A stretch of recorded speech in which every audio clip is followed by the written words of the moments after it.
So this is your case, Mr. Sanggalang. You want to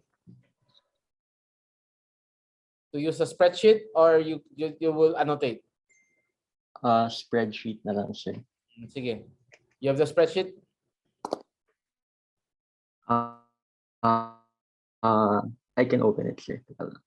Sige. I sent the spreadsheet link in the Okay. chat. Thank you. So I don't have to do it. 2 legitimate, 1 spouse, 10 illegitimate. Productive siya eh.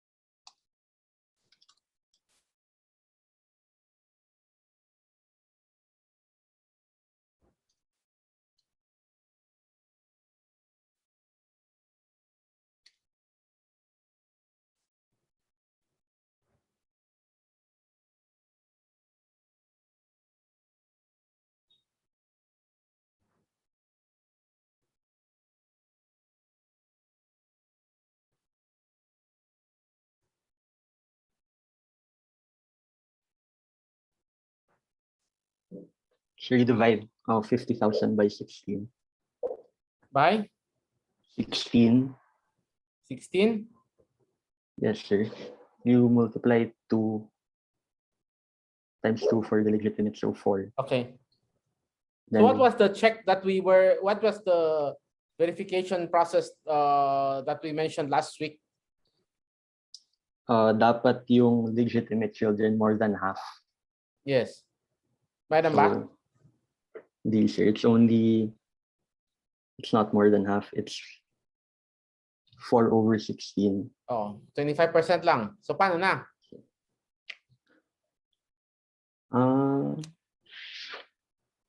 Babawasan ba, sir, yung nasa illegitimate? Yes. Kasi, okay. So, instead of Make the legitimate children half first. half, okay, sir.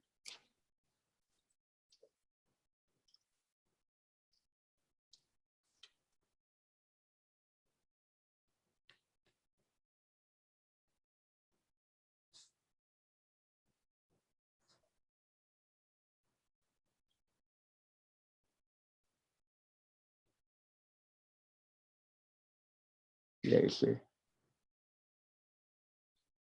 It's 9 over 16 na. So, it's more than half. Paano siya magiging 9 over 16 na? Binawas ko yung half sa illegitimate tas dinagdag ko sa legitimate, sir.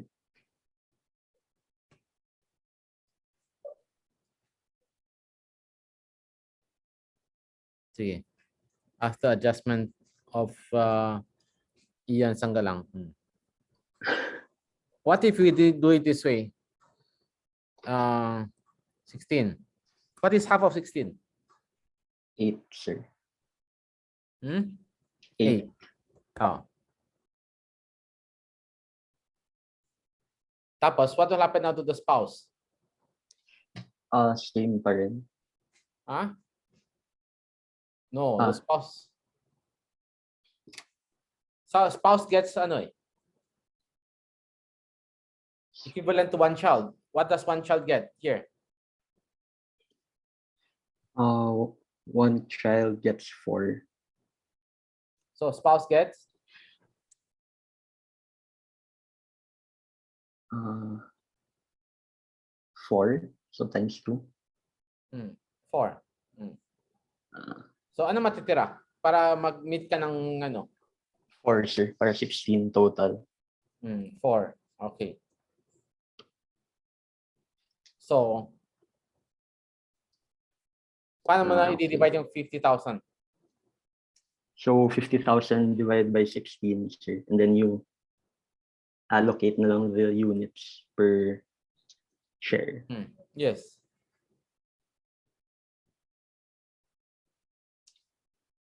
So you compute. Yes, sir.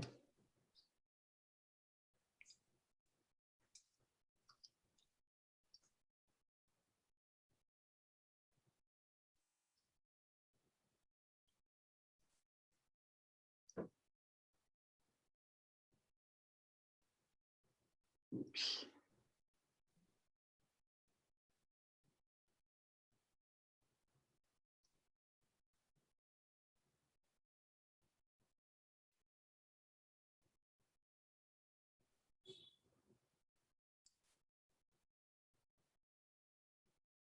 So how much will each child, each legitimate child get? 25,000 divided by 8. So, By 8? by 4, sir. Ay, by 2. So, they get 4 units each.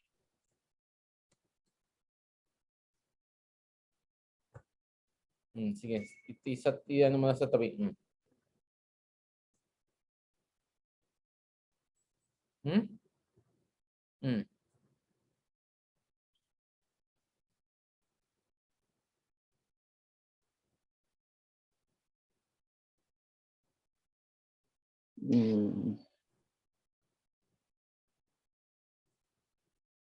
How many legitimate children does he have?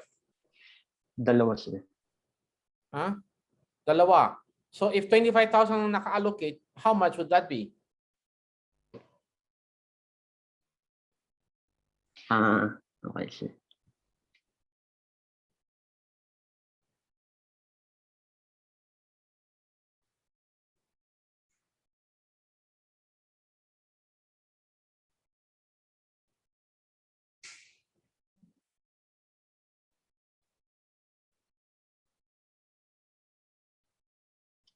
Ilan illegitimate lahat? 10. Ilan ang naka-allocate? Sorry, sir.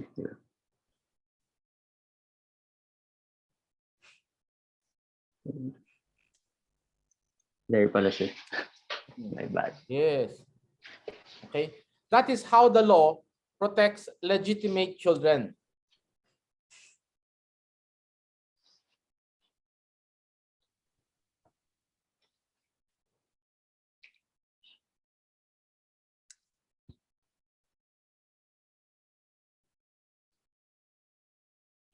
If we follow the 2:1 rule, it will become 1/20 over 16, which is wrong.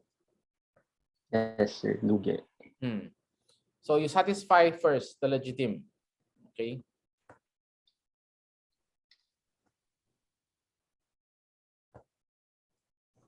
Sir, Yes. question po. Okay.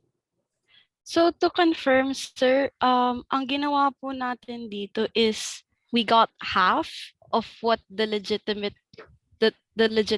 child had, sir. No. The rule is like this. Wait.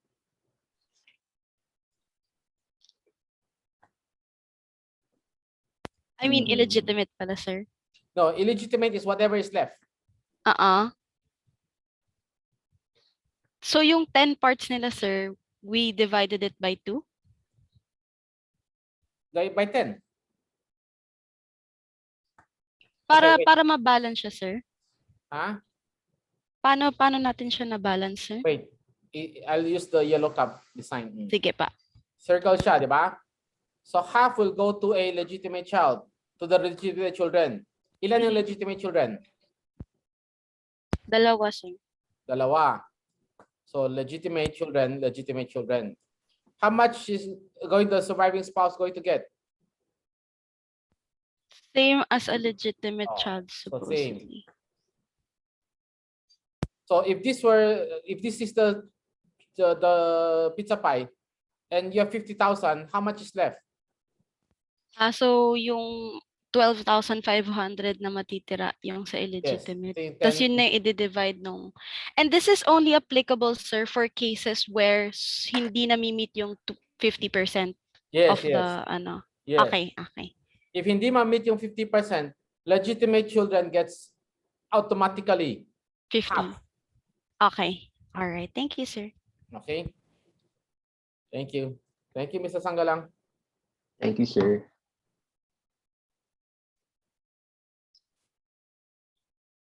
Next, Ms. Manikis. Sir, next is Mr. Kyle Tan. Kyle Tan. Mr. Tan, are you here? Yes, sir. Okay. So let's change the scenario. Anyway, have you accessed the chart kanina? So, ano, sir? Yung chart, have you all accessed the chart, the how to divide ito? Yes, sir. Okay, sige. Let's change the question now. One legitimate child, one surviving spouse, 10 illegitimate children.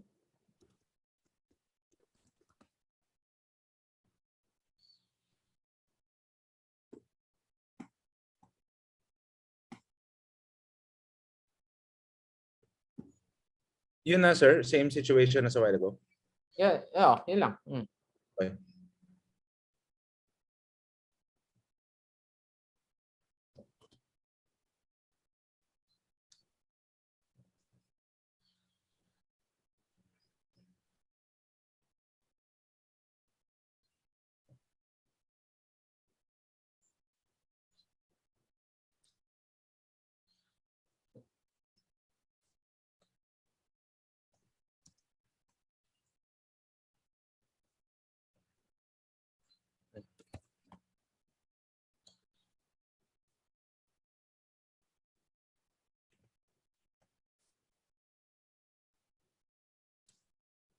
Wait, does this satisfy our requirement that the legitimate sir. children gets half? No. No, so you adjust again. Okay.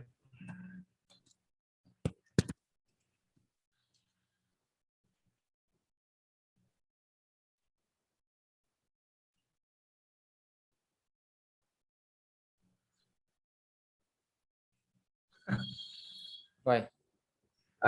Hindi.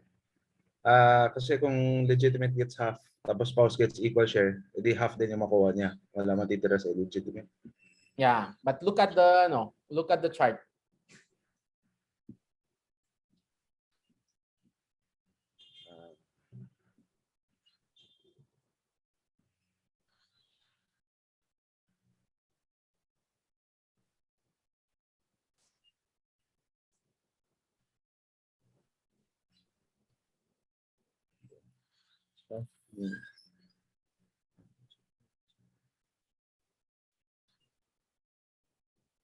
Meron ba?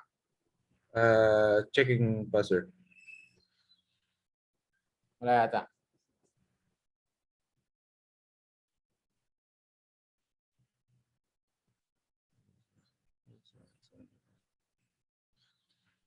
Anyway, the surviving spouse will the maximum that the surviving spouse will get is 1/4.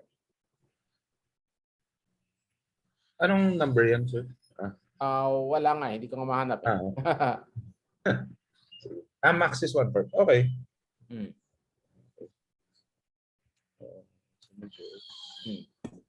Tapos,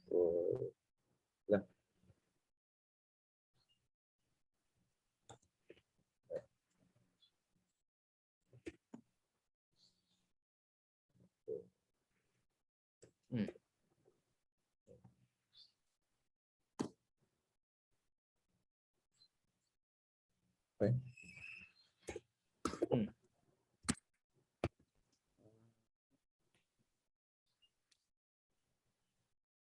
So, 50,000, sir, di ba? 50,000.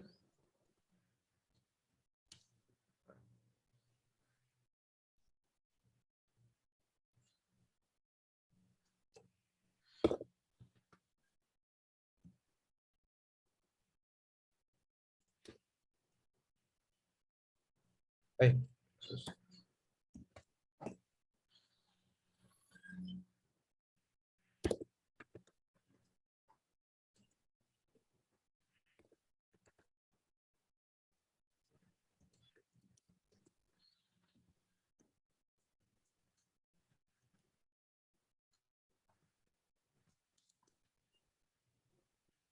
Okay.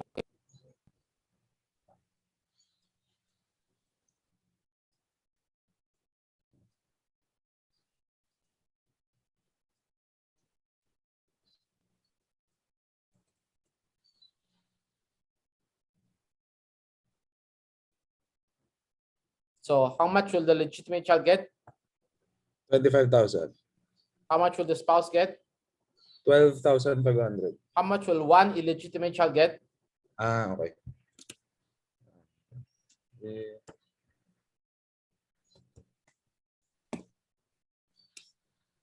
Yes, Miss Ventura.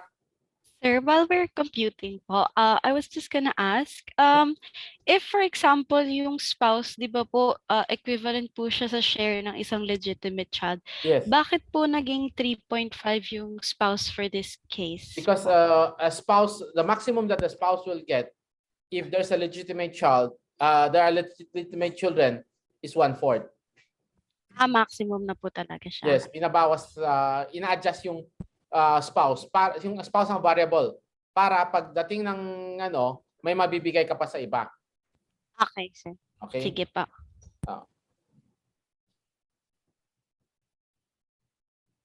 Okay. Thank you, Mr. Tan. Thank you, sir. Okay. When nasaan na? Who's next? Mr. Uigongo, sir. Oh, Mr. Uy Gongkong. Hi, sir. Hi.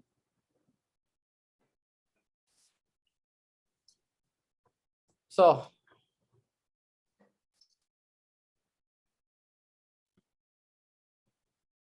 okay, Mr. Uy Gongkong, Yes, sir. your turn.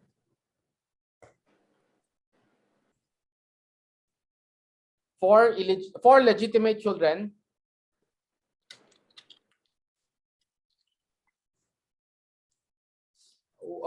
no surviving spouse,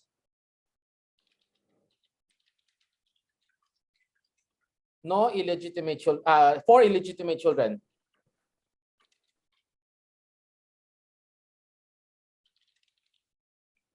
and 4 grandchildren from the legitimate. Legitimate.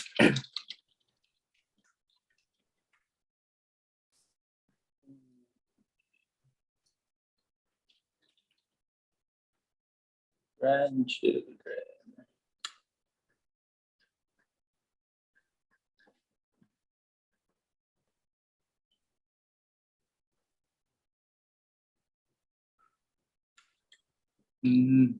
So yung grandchildren, sir, follows the rules for nephews and nieces. Which is One half, the other one half of the spouse. what is our rule before?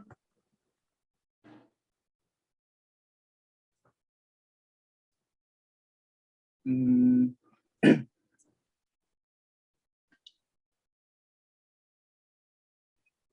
Saan doon mag-apply yung Ano? grandchildren? Ano sinabi natin kay Miss Manikis before?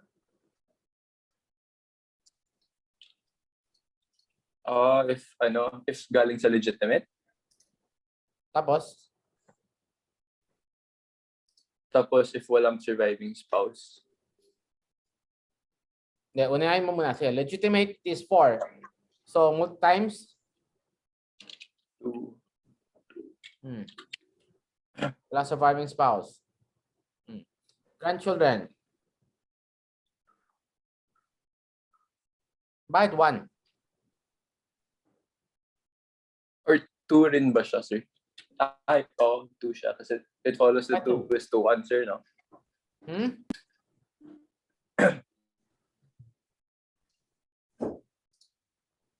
What do you mean by nearest excludes the farther?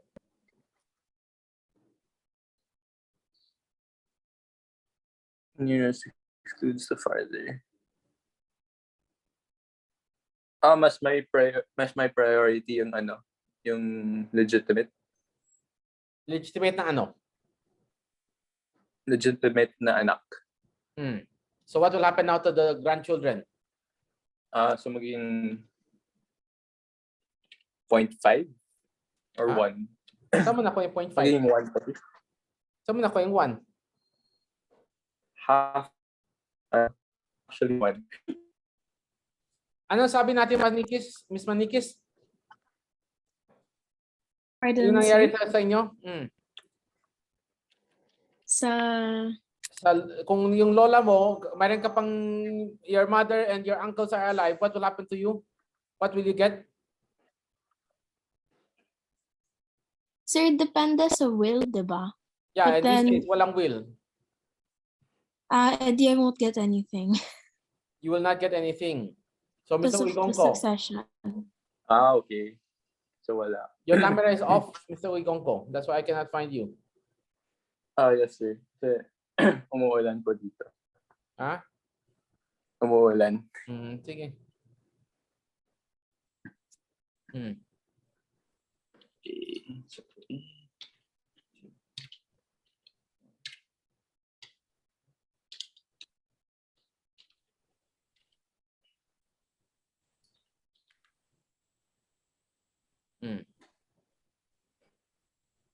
same pa rin sir yung 50,000, no? Yeah. Same 50,000. Okay.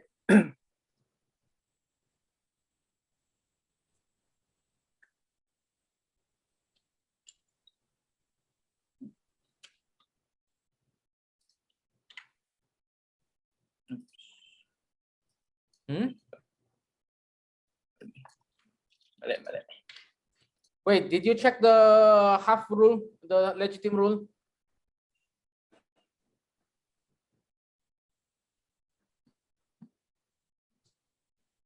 Yung 1/2 po sir. Are we over 1/2? Yes sir. 8 over 12 is 1/2. 8 over 12. Hmm. 2/3. Yes sir.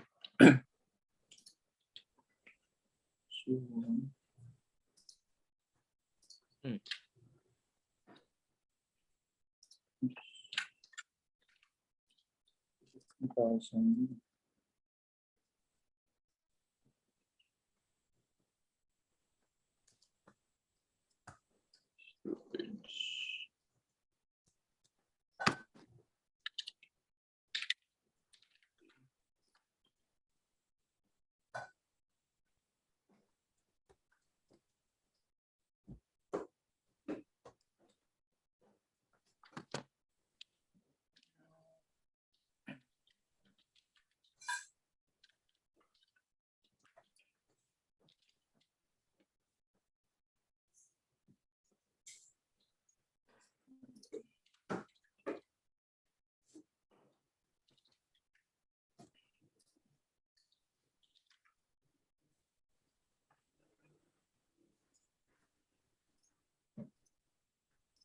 Ito po siya, sir. So, one legitimate would have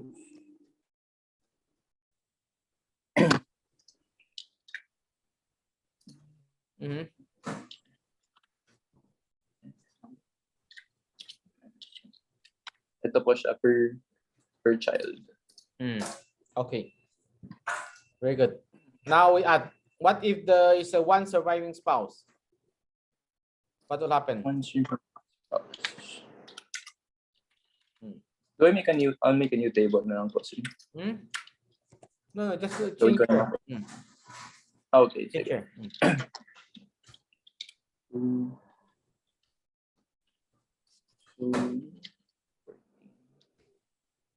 Dapat ginawa mo formula na kasi eh. Hindi mo ginawa formula eh. Sige, sir. I'll make it.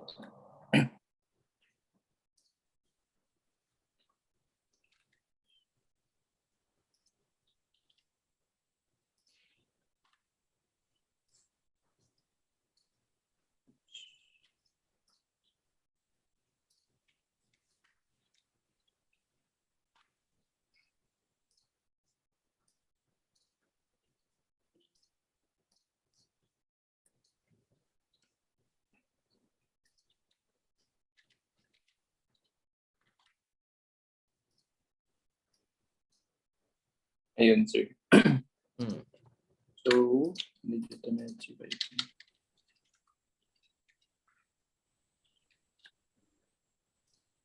May 4.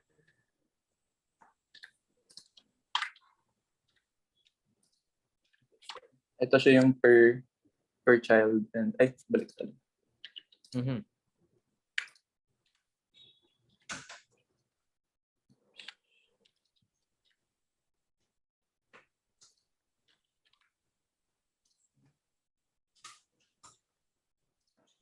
Ayan, sir.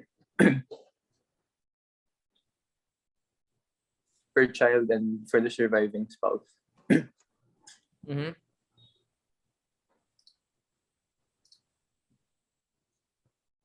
Yeah, you notice again, legitimate child and surviving spouse are the same. Illegitimate will get half of the legitimate.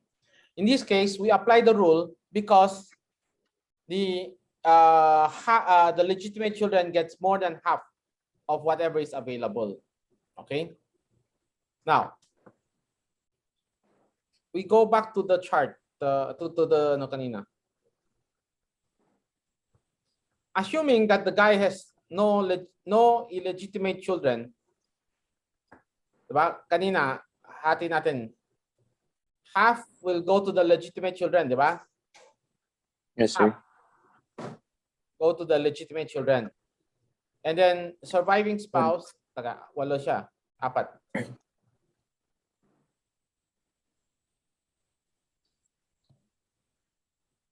Okay. This is what we call the free portion.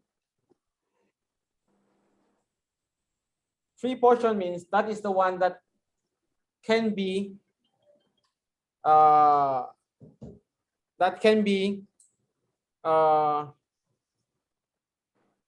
given to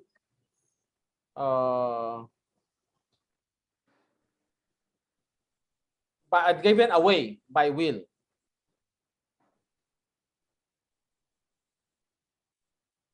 Okay. So it is from this free portion that the illegitimate children gets the will. Wherever you have the will, ito yung galing dito makukuha. Understand? Yes, sir. Okay. So yes, Ms. Ventura. Sir, I have 2 questions lang for it. So if you, for example, have a will, giving all the money to a single child lang, say may favoritism ka, hindi siya pwede, no, sir? Illegal siya. Even though it's Because your money, no, sir? The legitimate children are guaranteed half. So kung 4 yung legitimate children mo, magsishare mo na sila doon sa half. Tapos yung surviving spouse, equivalent to 1 child, only this portion, itong portion na to, this one you can give away to your favorite child. Okay, sir. Sige. So, kasi yung mga napapanood ko, sir, parang ibibigay nila sa isang tao lang. Hindi yun pwede, no, sir? Sa Amerika pwede, sa Pilipinas hindi. Hindi. Okay. Sige, Kaya sir. yung mga pinapanood nyo sa ABS-CBN, palaging mali yan eh. They should hire me as their family law consultant eh. Opo. Oo, kasi madalas yan, even their stories on marriage, on annulment, on even the criminal cases, mali-mali eh. Baka naktipid. But in this case, because of, kung assuming wala kang illegitimate child, then you can give away everything here, the free portion. Okay? You can give this free portion even to non-relative. But this portion is guaranteed. Okay? So legitimate child must get at least half of the legitimate children must get at least half of the estate, short of any grounds for disqualification. You can of course always disqualify. Favorite example nga ni Rudy Ang is if you sleep with your mother. Yan daw sabi niya sa amin nun. Sabi niya, he learned in a seminar that if you sleep with your mother, you will be disinherited. Sabi ko, hindi ganyan ang sabi ng batas. ang sabi ng batas is if you commit adultery with the surviving spouse of the decedent. So, if your father is a widower and he remarried, then you have this affair with your stepmom, then you can be disqualified from inheriting.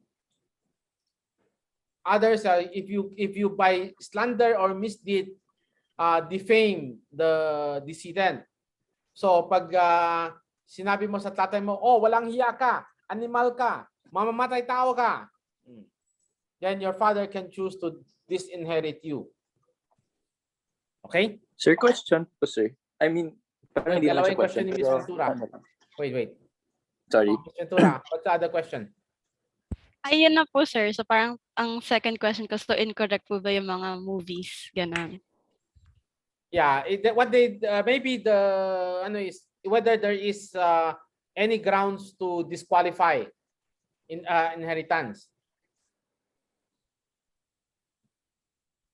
Like kung pinatay mo you attempted on the life of the person or you refuse to give support when the person needed it. Nasa hospital na siya, kaya may COVID, kailangan magbayad, ayaw mo magbayad ng hospital bill niya. So by some miracle he survived, then he can now disinherit you. Okay pa. Okay. Yes, Mr. Ko. Wait, Mr. Uigongko first. Uigongko. Ay, sige, sir. I just wanted a clarification na yung saan nangyari kay George T, yung Metro Bank. Di ba? yes. It's also a case of illegitimate and legitimate childs na being left out. So, paano po yun, sir? Like, how Okay, did in the they case deal of with it? George T, for the benefit of your classmates, you explain what happened to George T, then I will explain to you what the case is. Sa alam ko, sir, he just left out illegitimate child sa illegitimate spouse tsaka child or children. Di lang ako sure, sir. Sa last will niya. Tama po, sir. Yeah, that's No, he disqualified his daughter. disinherited. His daughter. Yung anak niya sa George T, okay. Anyway, chismoso tayo. George T, si Mr. Igong ko lang pala chismoso. Kasi the rest of us do not know. Ngayon na nalaman natin kay Mr. Uigongko yung storya ni George T. Si George T may dalawang asawa. Isang Chinese wife, isang Filipina wife. The Chinese wife has 2 kids. The Filipina wife has, I think, 3. 3. Okay. But the Filipina wife actually was the first. Siya na una. Secretary yata dati ni Mr. T. So, naanakan. But never married. The one he married was the father of Arthur and I forgot the name na. Anyway. What's the issue? There's di ba yung tatlo yung anak ni George T doon sa second wife, yung sa illegitimate children. Okay. What he did was he put in the will that he is disqualifying that daughter from getting any money. Okay. Bakit? Kasi the daughter and the son-in-law were owed a lot of money to other people, and George T paid all of the obligation para hindi masira yung pangalan ng Metro Bank at PS Bank. So, binayaran niya yung utang ng son-in-law at yung daughter. So, ngayon namatay na siya, sabi niya sa will is wala makukuha yung daughter na yan. Okay. Siyempre, na-question yung daughter.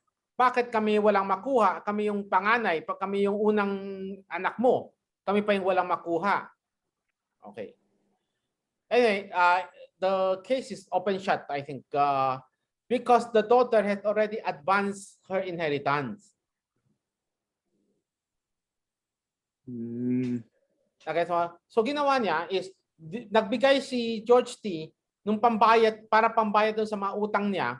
So sabi ni George T, sorry ka na lang, wala ka na makukuha sa akin. Okay? The other issue is they were claiming that the Filipino wife was actually the legal wife, the surviving spouse. So she should be the one to get the share of the surviving spouse. Saan yan? Wait. Oh. Diba? Siya yung kukuha nitong share na to. Ang problema is they were supposed to get married. So they were, I think, ang chismis is, wag mo akong i-code, Mr. Uikong ko, pag nakukwentuhan ka kayo ng lolo mo, baka masira ang aking good name. Hindi naman, sir. The George T had first a relationship with the Filipina wife, Filipina mistress. So hindi siya mistress. Feeling niya siya yung nauna eh. Pero pinakasalan ni George T is itong second wife.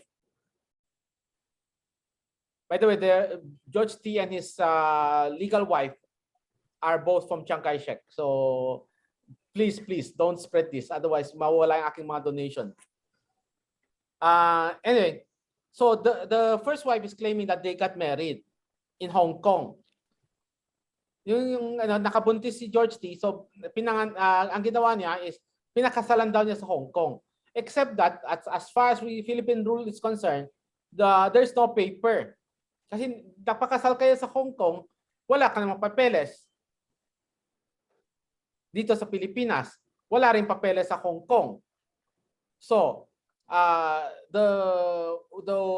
whether the Filipina wife is really the surviving spouse or not becomes questionable. Okay? Clear, Mr. Buigon? So walang papers talaga, sir, pag you marry in Hong Kong? No, legally, what should have happened was you got married in Hong Kong, then you would have to bring the papers you married or of your marriage in Hong Kong to the Philippine consulate in Hong Kong. Then have the Philippine consulate send it official channel to the National Statistics Office at the time, ngayon called PSA. Then the PSA will now have a document on file here. Gets. Ang problema is at that time, so maraming mga kasal sa labas na hindi nila pina-follow yung legal procedure. So that will not be registered in the Philippines. If they are not registered in the Philippines, then you have to find the document from Hong Kong. A Hong Kong record also is not that clear. Imagine George T was 90, almost 90 na. He was batch 10 eh. So 1949 graduate of Chiang Kai-shek. So you can imagine the age na. So the document there must have been obliterated by time. So there's no way to prove. Or baka naman ginawa ni George T, dinala lang siya sa simbahan tapos doon sila nagpakasal na walang papeles. We don't know. But that was the case that was the issue of George T. So whether number one, the daughter was disinherited validly, and number two is whether the surviving spouse is the legal wife or the Chinese wife or the Filipino wife. Okay? Okay, gets, sir. Yes, thank you. Yes. Basta mga ganyang legal aspect, updated tayo. Huwag mo lang ako tanungin sa yung mga away ng mga kay Padilla ba yan tawag doon? Wala pang legal case. So hindi pa tayo updated. Pero pag may kaso na yan, updated na tayo. Pwede mo na ako tanungin.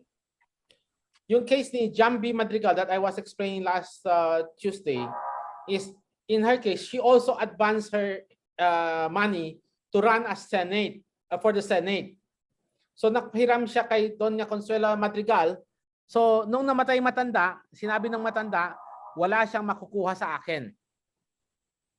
So she's also contesting the will, but the case is still under hearing. Okay? Any question? Yung isa, si Jansen Ko na lawit na yung kamay niya sa kaka-raise. Oh, nasaan na si Mr. Ko? Hi, sir. In addition to yung question mo sa disinheritance ng children, Hmm. so what if the children na disinherit, di naman niya alam na yun na yung inheritance niya? Kunwari, yung sabi mo nga anak ni George T, yung daughter niya, di niya alam na yun na yung inheritance niya, yung bayad sa utang. For example, kala nga niya gratuitous, like gift ng tatay niya, nasagot na yung utang niya. Okay. Can that be contested? That will be contestable only if the inheritance, if what was given to her is within the free portion. So it could be gratuitous. But this time, the express will of the decedent was hindi. In fact, George T published a newspaper ad distancing himself from the daughter. Na lahat ng utang nitong daughter at son-in-law, hindi ko na sasagutin ever. Mayroon kanyang dyaryo. Okay. So this is the case of the prodigal son. Alam mo yung kwento ni prodigal son? You're from Jubilee, di ba? Yes, sir. Oh, so alam mo yung kwento ni prodigal son. Anong nangyari kay prodigal son sa hatian ng mana? Kinuha niya in advance tapos umalis siya. Tapos nawala niya yung pera, di ba? Oo, tapos naghirap siya, tapos bumalik siya, nag-sorry siya. Oh, ano sabi ng tatay nung feeling unfair nung anya? Sabi ng tatay, inaccept ng tatay ulit yung prodigal son kasi bakit nga ba ulit? No, we forget about the prodigal son now. We forget what we remember. You try to remember what the father told the son, the eldest son, yung natira sa kanya.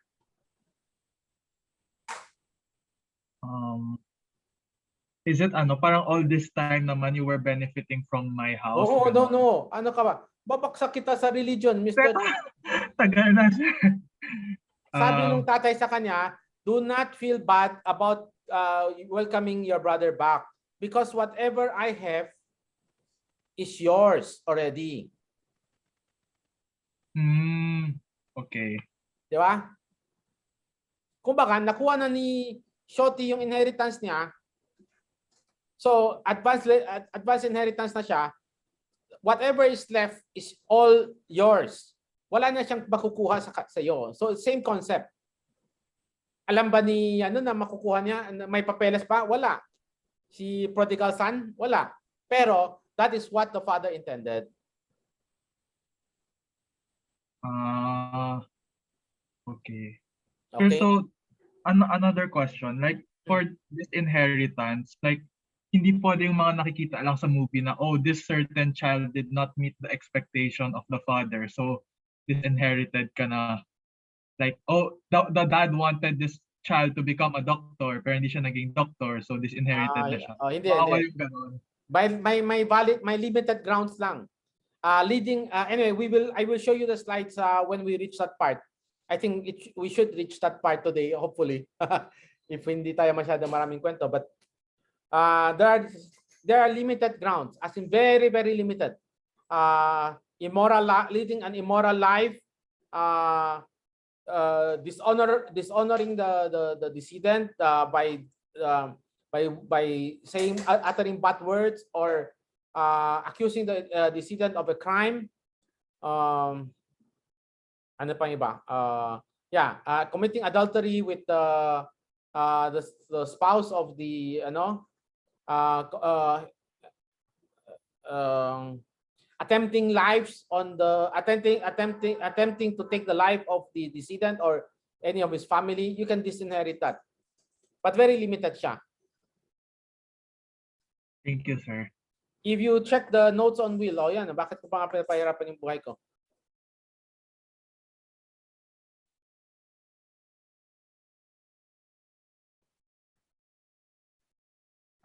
Sorry.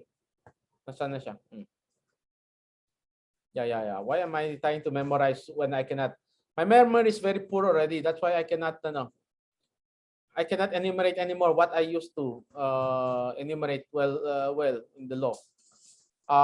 Yan. Can you see? Yes, sir. Yes, sir. Yeah. For those of you who may want to check the website, some of the information are there. I've not updated the website since the pandemic last year. So dalawang taon na tong website. But before Canvas, that is how I used to teach the class. So hindi ako ganyan ka ancient, except that I'm not very guilty of attempt on the life. Accused the testator of a crime, convicted of adultery or concubinage, by fraud, violence, intimidation, causes the testator to make a will.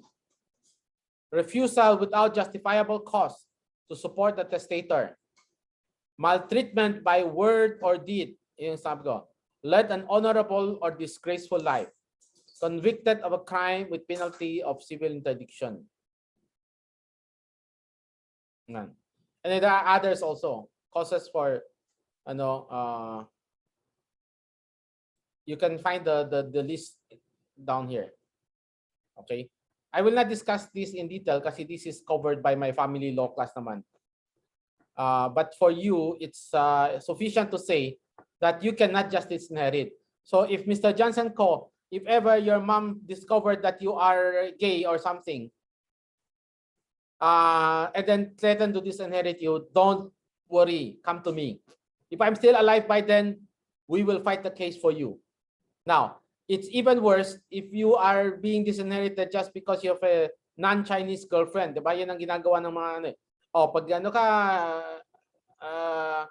I will disinherit you. Don't worry. Come to me. We will get rich together. Yes, Ms. Chua. Sir, my question naman is about like the advance inheritance nga. So if the value increases, they're technically disinherited already, so they're not included anymore in whatever increase there is. No. Theoretically, what you can contest is the value at the time it was given versus the value at the time whether it will be enough for your legitimate. Yun yung kina-compute natin kanina, the half, nasaan na siya? Ay, in-erase ko na yata. Yeah. Diba, we were checking the half. If there are 4 kids and half divided by 4 is 1/8, diba? Yes, Tama? sir. So if you already got more than 1/8 of the estate, then wala ka na makahabol. Okay, sir. But then, if ever it does increase, there's still something to habol. If kulang yung kuha mo, not the whole estate divided by 4, it should just be the half divided by 4, kasi that is one guaranteed to you by law. Okay. Yes, thank Okay. you. That's Yes po. okay. Yeah, interesting. Now, what if you have no descendant? Then the parent and the surviving spouse gets half each. If there's no parent, then the surviving spouse gets half. The other half goes to the brothers and sisters. If no surviving spouse, nor brothers and sisters, then the nearest degree of relatives. If there are no relatives within the 5th civil degree, then the estate goes to the government. So wag kang matakot na pag mamamatay ka na wala kang will at wala kang anak, wala kang asawa, mapupunta lang lahat sa gobyerno. Di ba yun ang pangtakot ng mga ng pare sa church, sa mga tao? I-donate mo na sa church kasi kung hindi mo i-donate, pag namatay ka, wala kang anak, wala kang mapupunta lahat lang sa gobyerno. That is not true. It will go to your nearest relative. And how do you compute the nearest relative? Degree of relation is computed by tracing to the common ancestor and back. So, yung apo ni Marcos, yung apo. Apo ni Marcos, saka yung anak ni Michael Keon, yung balik Keon's mother is the sister of Ferdinand Marcos. So pinsan sila ni Bongbong. Yung anak ni Michael Keon saka anak ni Bongbong, they are 6 degrees away. What happened? You compute first to a common ancestry. Anak ni Bongbong, si Ferdinand Marcos, si tatay ni Ferdinand Marcos, yung nanay ni Michael Keon, si anak ni Michael Keon. That's how you compute. Okay? Clear? Can you give me a name now, Miss Manikis? Miss Ventura po, sir. Ha? Ventura. Oh, Miss Ventura. Yan. Okay. Hi, sir. Hi. How many degree away are you? Who's the oldest relative you know now? My mother's. Sus, wala ka bang mga lolo, great grandfather? Lahat Ilan po ba tawag sila, mo? wala na. Sige. How many degrees away are you from your grandfather? Great grandfather? Great-grandfather. So, my mother, and then her You can dad. use the chart. and- You can use the worksheet. Okay, sige, sir. Hold on. Okay, so this is me. This is my mother. This is mother's father. And then this is great-grandfather. Hmm. So it's gonna be 1, 2, 3. So 3 degrees, sir. Yes, 3 degrees away. Okay. What about the brother of your mother's father? Brother of my mother's father. So ito yung mother's father ko. Ito yung grandfather ko. Kasi brother sila. So, 2nd degree, sir. Hmm? Diba brother? Brother of your mother's father. Okay, so this is my mother's father. Brother 3rd pa niya. din, sir. Hmm? Tama ba, sir? Yeah, so how many degree away are you? So, at 1, 2, and then if we're going to go there, it's 3? No? Or 2 lang, sir, kasi pantay sila. No. Hala, sir. You go up and then go down. Go up. Then go down. Oh, ulit tayo. Wait lang, sir. Baliktarin ko na lang, sir. Pabalik ka rin mo. Sige. Hold on. You, your mom, Okay. So this grandfather, is...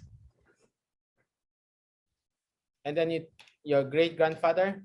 Okay, this one, sir. And then yung great-grandfather ko. Uncle. Grand uncle, di ba? Grand-uncle, sir. Hindi ba siya grandfather din?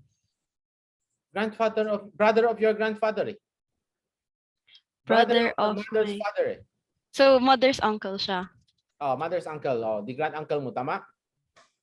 Ah, grand-uncle. Okay, okay. So how many degrees away? So, kung 4? 4. Yes. So can you marry him? Ay, hindi ko alam, sir. Hanggang ano lang ba? 2nd degree lang ba marriage? Oh, marriage is 4 civil degree. Within So 4 degree, pwede hindi pa to, sir. Hindi pa pwede, hindi pwede. Ay, hindi pwede. Tama, sir. Hindi pwede. Kapag 5th, pwede na. Oh, pag 5 pwede na. But you can you inherit from him? Pwede, sir, kasi hanggang 5th degree. So that only Depende if wala nga siyang yung concurring and yung Wala na siya. Hanggang doon lang siya. Oh. Wala mga pwede anak. sir kasi Oo. hanggang 5th degree of ang tawag doon, consanguinity. Yes. You can theoretically inherit you. Di ba? Mm.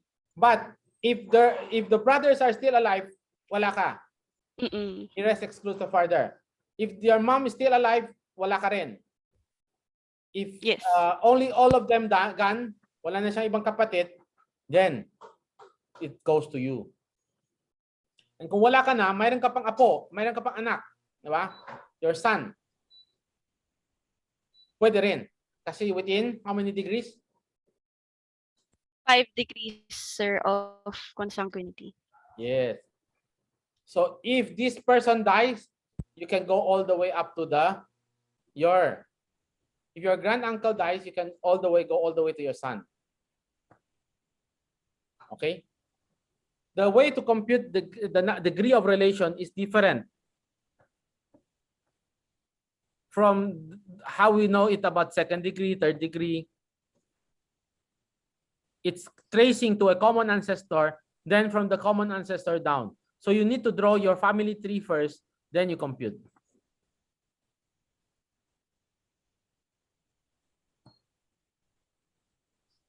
Okay? Yes Any sir. question?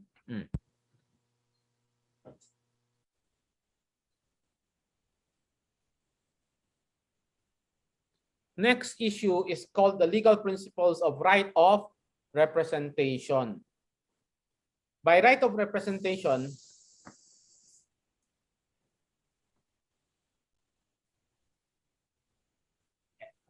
you replace your parents or ascendants who predeceased you. But this is applicable only to the legitimate line. So only a legitimate can represent a legitimate. Okay? Ano ibig sabihin? Ito. Yes, Miss Ventura. Basahin ko lang sir muna. X is survived by his sons A, B, and his grandchildren M, N from his son C, who predeceased him. His other son D, who died ahead of him, had no son but was married to E. To whom will his money go? So, wait lang. Wala pong anak si C, no, sir? So, A can get, B can get, the grandchildren of of C can get, and then yung sa letter D po hindi Bakit? kasi wife, sir. So hindi siya direct line. Okay. Ayun lang, sir. So what happens? How do you divide?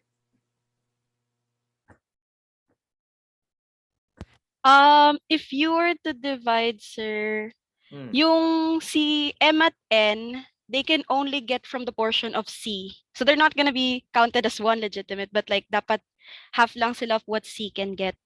Tas yung kay D, sir, since hindi siya makukuha, baka i-divide na siya sa other siblings na or free portion na siya. Hindi, there's no will so we assume na ano siya. So mangyari is A, B, C, D, di ba? Apat silang anak. Apa. Ito may right, di ba? Buhay pa siya eh. Yes. Ito buhay. Ito mayroon Yes. M and N. Yes, sir. Diba? Ito wala. Wala. Kasi very to E lang. E. Yes, sir. Okay. So si E, since wala siyang descendant, wala siyang makukuha. Okay? Wala. Ni isa si 5 wala. Kahit si E, buhay pa, wala siyang makukuha. Yes, sir. Pero si M and N, si C, since mayroon siyang descendant, you divide first as if he's alive. Opo. Okay? So if you So, Mm-mm. If So- domino siya, sir, divide mo siya by 3 na lang. Tapos yung 1/3 na portion will be divided kay MN.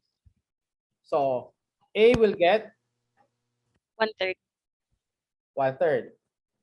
B will get Same, 1/3, sir. 1/3.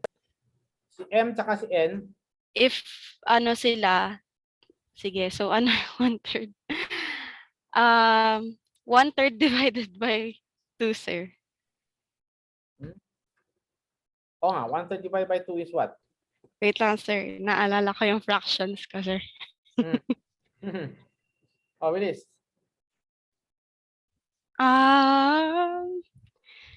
1/6. Yes. Because it emanates from the 1/3. Apa, divide by 2. Okay. That act of M and N representing C or substituting for C in legal term is called right of representation.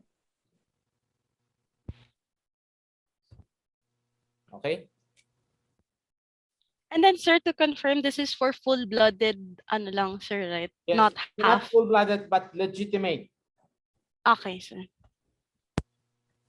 So, an adopted son can represent another son, for example. No, no, no.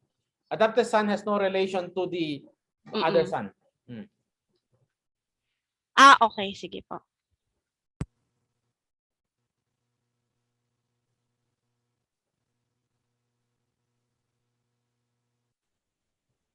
Okay. A will get 1/3, B will get 1/3, while M and N together gets 1/3, representing the deceased father. And E will get nothing. Okay. Sir, question, if for example naman si N, adopted siya na grandchild, kunyari, meron pa rin siya makukuha kasi legitimate pa rin ba ang ano sa kanya? Currently, there is no clear jurisprudence on that. But the legal theory is that since hindi siya legitimate child, but just as if legitimate siya, theoretically hindi siya pwede mag-substitute. Okay, sige po. But that is the legal kasi wala siyang relation sa grandfather eh. So paano siya mag-inherit? Kung baka parang may anak lang ni isa iba, adi wala rin, di ba? Okay. That's the first one. But second point is under current rules on inheritance on the adoption, no one will know that the child is adopted. Sealed ang record. Conceal, Sealed. Sealed ang record. The court will, if you file for adoption, the record will be sealed by the court. So no one will know. If no one will know, how will the relatives now contest na, ay, hindi niya anak to. Di ba? Unless it's well known in the family, etc. Okay, sir. Get? Apo. Okay, thank you. Now, the legal principle that we mentioned kanina about advanced inheritance is called collation. Compulsory heirs must add back. Diba? Bago ka mag-claim ng disinheritance, diba yun ang kiniklaim ng anak ni George T., yung daughter ni George T., na wala siyang nakuha. So, but heirs must add back to the estate any property received as donation or by gratuitous title in order to determine the legitimate and illegitimate and intestate share. Except what you do not include in collation. Donation inter vivos shall be reduced if inofficious or impaired. So kung kumuha ka ng sobra, hindi lang wala ka na makuha, baka kailangan mo pang ibalik. Okay? Now, donation not collationable are donation given to the children of the children. So like dinerecho na binigay sa MNN, kanina, yung kaso ni Miss Ventura, hindi siya considered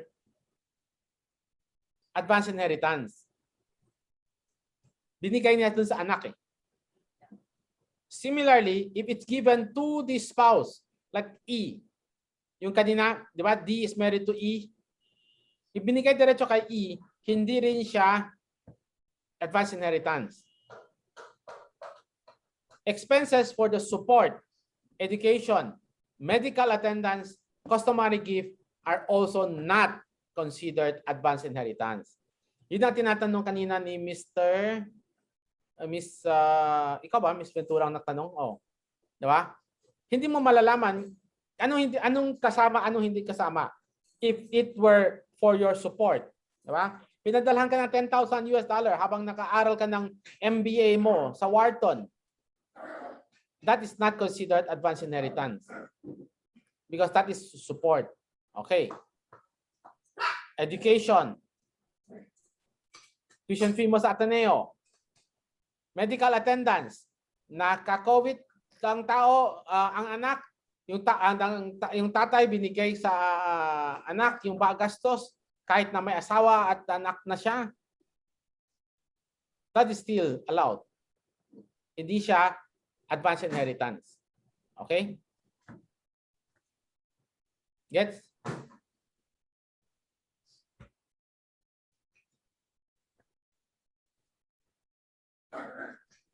Why is this important? Because we handled a few cases where ang sabi sa ano is but the Chinese family do not give anything to the daughters. So walang makuha yung babae. Yung lalaki may lahat binigay, pinakatian ng lalaki. So kinasuhan kami nung mga babae, 3 babae nag-gang up on us. And they claimed that they were excluded from the inheritance. Sabi namin, wait. In fact, may utang pa kayo eh. Kasi the only property left was a business that was worth a little less than 100 million. Pero yung first daughter got a house in house in New Manila as her dowry. The second daughter from New Manila nag-upgrade na to Green Hills as her dowry. The third daughter got a house sa Forbes Park na. You see the progression ng yaman ng pamilya. Then they want to come back and claim the estate of the father kasi wala daw silang nakuwang share. So when we were hired as lawyer, we said there's nothing you can get because the value of the properties you got sa New Manila, yung 2,000 square meter mo, dati at the time na namatay yung tatay, it was already worth maybe 50,000 per square meter. So that's around 100 million na. Yung bahay mo sa Forbes Park, that's easily 300 million kung ano ni Pacquiao yung ang basehan mo. So sino ang nakakuha ng sobra? Yung mga nag-advance na ng inheritance. So wala kang makukuha sa amin. Kung gusto nyo, kunin nyo sa youngest daughter. Kasi the youngest daughter got the house in Forbes Park. Yes? That is the doctrine of collation. Walang disinheritance involved. Because what happened was, it was an advanced inheritance. Nakuha na nung mga 3 babae yung kanilang share.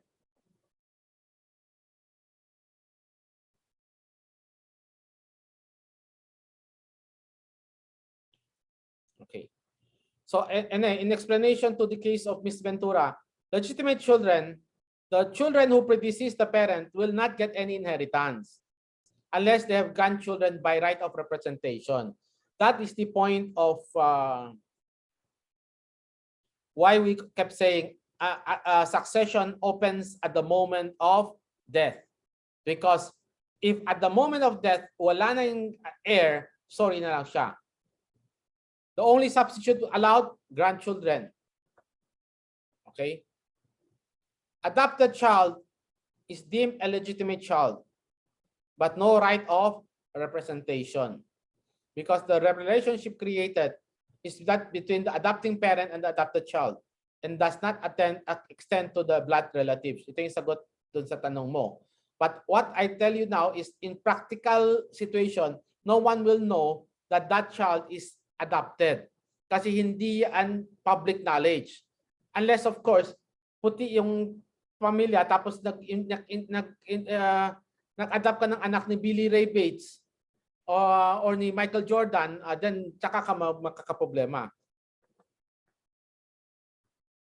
Okay?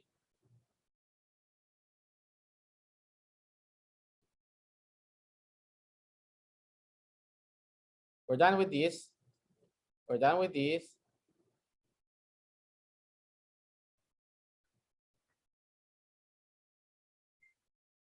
Then, if only one legitimate child, the surviving spouse gets 1/4 of the estate. Ito yung kaninang hinanap ko na hindi ko makita. Oh.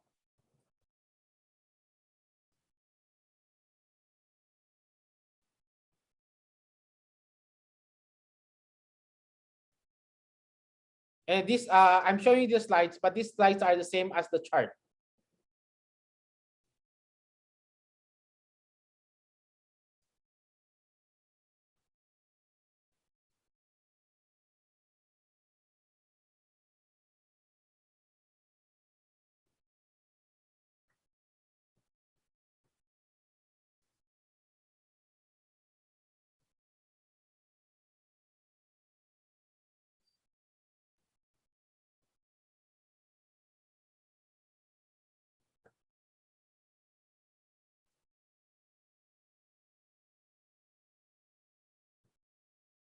Okay. The rule on inheritance and donation is the same. General rule is it does not operate until the other party accepts. Because donation and the inheritance requires the receiving party to accept. Kumbaga, yung kailangan mong magpumayag na mayroon kang utang na loob sa iyong magulang or sa magbibigay. But rule is no one can accept or repudiate until the death of the person. And can be partially accepted, partially repudiated. So tatanggapin ko yung bahay, pero hindi ko tatanggapin yung iba. Parang si Chris Aquino, tinanggap niya yung painting, pero hindi niya kinuha yung mga pera, cash. Acceptance can also be implied. And once made, tapos na. Irrevocable na siya. Hindi ka pwede mapalit-palit. Now, if you repudiate, then there is no right of representation. Hindi mo pwede sabihin, oh, hindi ko tatanggapin, pero yung apo ko na lang, anak ko na lang kukuha. And the repudiation must be in a public document.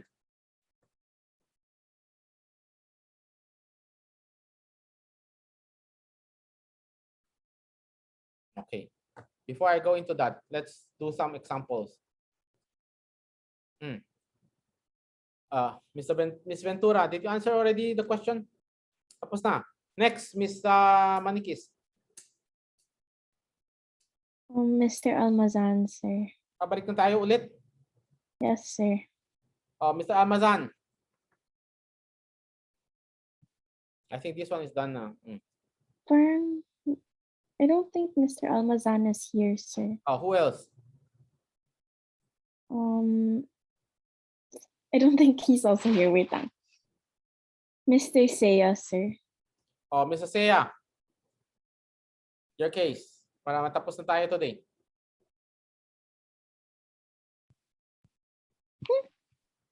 Wala rin? Nandito siya, sir. Hello.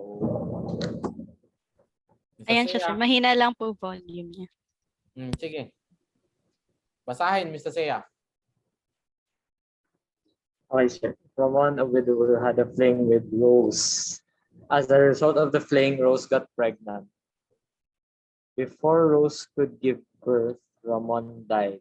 Rose demanded for the share of her unborn child to the property of Ramon. The two legitimate children refused to give her anything.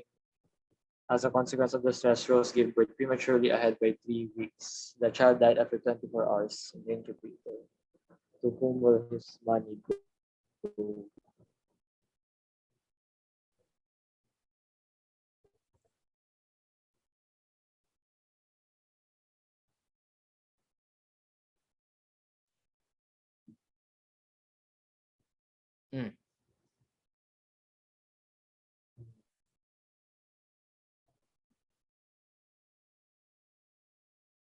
So sino yung two legitimate? Ramon had two legitimate children. Two legitimate children.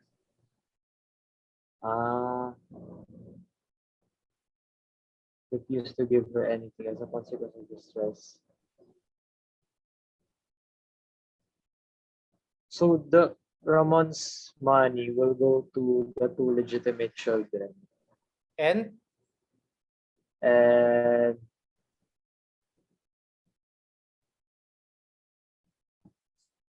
go to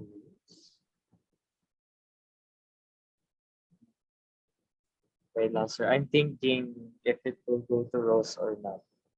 yes, that's the question nga. That's the more important question.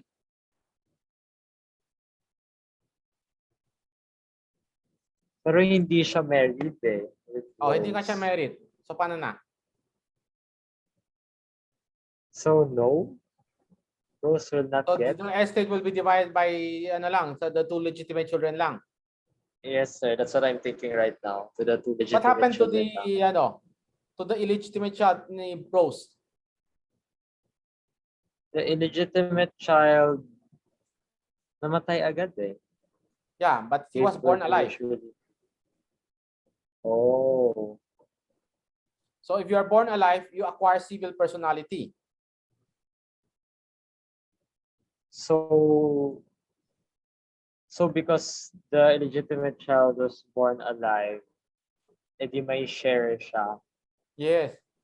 And then when the child died, mapupunta kay Rose?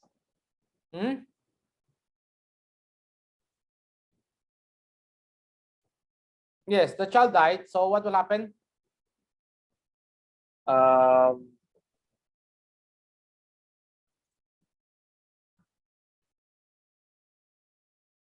Free portion? Ha? Kaya naman pupunta yung nakuha doon sa anak.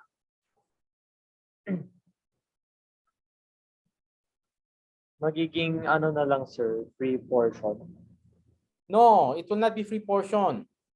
It will go to Rose and the brothers again.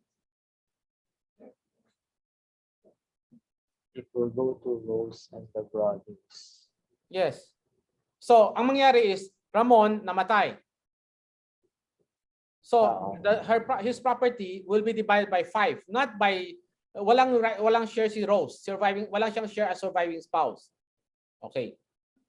So, divide by 5 because 2 legitimate children, 1 illegitimate. So times 2, 2 times 2 is 4, 1 times 1 is 1, 4 plus 1 is 5. So divide by 5. The 1/5 of his estate will now go to the child. But the child died after. Diba? So the 1/5 now will revert, so somewhat he inherited already 1/5 just by being born alive. Yes. Then now that he's dead, he died. What will happen to someone who died without a spouse or children? Ano yung kanina sabi natin? Without spouse or children, mapupunta sa secondary inheritors, so brothers. It will go to? Siblings. Gano'n. No, not the siblings. the parents. Oh, ascendants.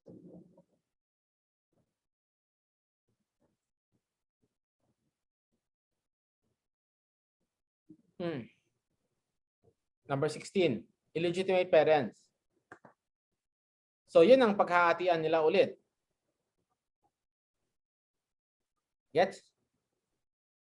So yung 1/5, sir, paghahatian ulit ni... No, pag Yung dalawang papupunta muna kay Rose. Okay, Rose. Okay? Si Rose muna. But if Rose has other kids, together with ano, then paghahatian ng mga brothers and sisters pa. Yes, Miss Ventura. Sir, question, what if, for example, in this case, Rose didn't give birth? Can she represent the unborn child? No. For a child to acquire civil personality, he must have been born alive. First. Okay. And if it's a premature baby of less than 7 months, so 6 months or so, the child must be alive for 24 hours. If, sir, 8 months. If 8 months na siya, so long as he's born alive, pag pinalo mo yung puwit, umiyak, then he already inherited. Okay, sir. Got it. Okay. Now, the reason for that is he was conceived by the parent while alive.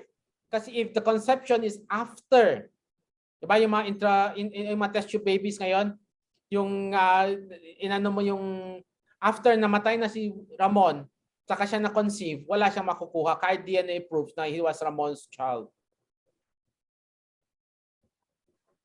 Okay? Hello? Sorry, sir, could you repeat that? Dapat buhay pa si Ramon No, by that time. when the child was conceived, dapat buhay si Ramon. Oh, okay. Okay? So, any question? None, sir. Okay. So we'll end here today, huh? Yes, sir.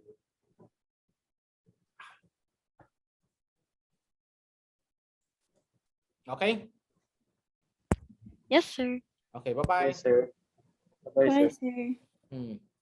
Thank you, sir. Okay, bye.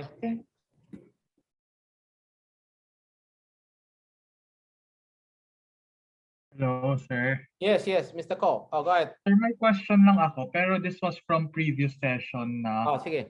Di ba naalala mo yung you mentioned that donations are revocable in nature. Yes.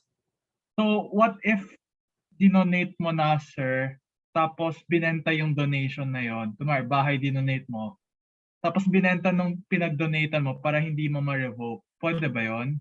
Yes, pwede. Wala ka na mahahabol doon sa property. Pero you can run after the person you donated to. So kunwari yung proceeds na nakuha ay from the sale, pwede mong Yes. habulin. Pwede niyang habulin. Sir, ito naman medyo very backtrack na about VAT pa. Mm. Ngayon ko lang naisip eh. Di ba, sir, there are certain transactions that are VAT exempt. Yung mga nasa PEZA, yung mga fertilizers, ganoon. What if, kunwari, yung business mo is in retail, tapos yung customer mo, VAT exempt transaction, pero yung distributor mo is VAT Inc. So, malulugi ka ba pag gano'n? Ano yung remedy pag gano'n? Kunwari, retail business ka, sir. So, bumibili ka sa isang distributor, tapos binibenta mo sa isang end consumer. Yung end consumer mo, VAT X, tapos yung distributor mo, VAT Inc. So, hindi ba nalugi ka kasi? No, because you will pass on the VAT as cost.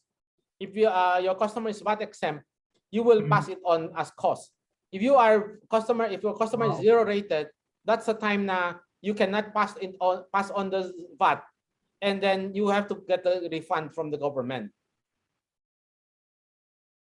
Example, binili mo siya ng 100 sa may-ari, sa distributor. and then vatable siya, di 112 ang binenta sa'yo.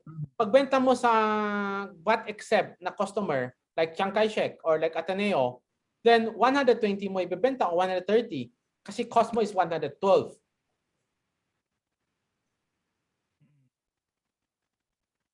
Okay, sir. Okay? Kung zero rated naman yung customer, Kung zero ano rated ng yung customer, and then that is tantamount to export, you can theoretically, you have two options. You can just claim the refund or you can just use the VAT elsewhere. okay. Claim the refund as tax credit, right? Yes, yes. Okay. Yes, sir. Okay? Thank you, sir. Yun lang. Okay. Bye-bye. Ay, sorry, last, sir. Yeah. Yung formative assessment natin, after summative, may formative. What is this? Exam na. Of what coverage, sir? End to end. Beginning to end. Wow, okay. Oral That's exam lang allowed. naman. Ano, sir? Oral exam. Oral exam, okay. Hmm. Yung recitation, sir, hindi pa talaga nag-grade, no? Like yung previous recitations. Meron. Hindi ko lang na-upload. Okay. Okay. Upload ko mamaya. Okay. Sige. Salamat, sir.